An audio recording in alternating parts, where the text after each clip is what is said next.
సంధ్య theatre తొక్కిసలాటలో గాయపడి కిమ్స్ హాస్పిటల్లో చికిత్స పొందుతున్న శ్రీతేజ్ను ప్రముఖ నిర్మాత అల్లు అరవింద్ పరామర్శించిన విషయం తెలిసిందే. ఈ సందర్భంగా ఆయన హాస్పిటల్ వైద్యాధికారులతో శ్రీతేజ్ కుటుంబ సభ్యులతో మాట్లాడి శ్రీతేజ్ ఆరోగ్య స్థితిని తెలుసుకున్నారు. కాగా ఆయన మీడియాతో మాట్లాడుతూ ఆసక్తికరమైన విషయాలు షేర్ చేసుకున్నారు. ఆయన మాట్లాడుతూ హాస్పిటల్లో ఉన్న శ్రీతేజ్ను ఐసీయూలో చూశాను. డాక్టర్లందరితోనూ మాట్లాడాను.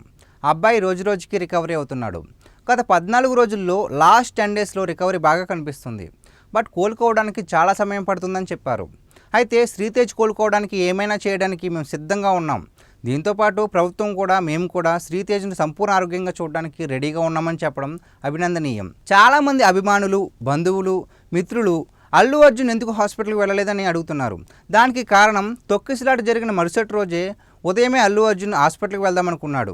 కానీ హాస్పిటల్ అధికారులు నిన్నే కదా సంఘటన జరిగింది, మీరు హాస్పిటల్కి వచ్చే కార్యక్రమం వాయిదా వేసుకోమని అన్నారు.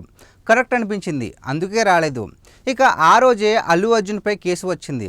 ఆ కేసులో legal team head Niranjan Reddy హాస్పిటల్కి వెళ్ళకూడదు, వారిని కలవకూడదు అని ఆయన స్ట్రాంగ్గా చెప్పారు.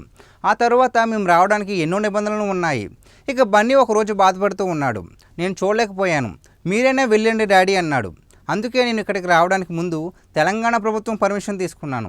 ఈరోజు వచ్చాను. ఈ అనుమతి నాకు ఇచ్చిన తెలంగాణ ముఖ్యమంత్రి వర్యులు గౌరవనీయులైన శ్రీ రేవంత్ రెడ్డి గారికి ప్రత్యేక కృతజ్ఞతలు.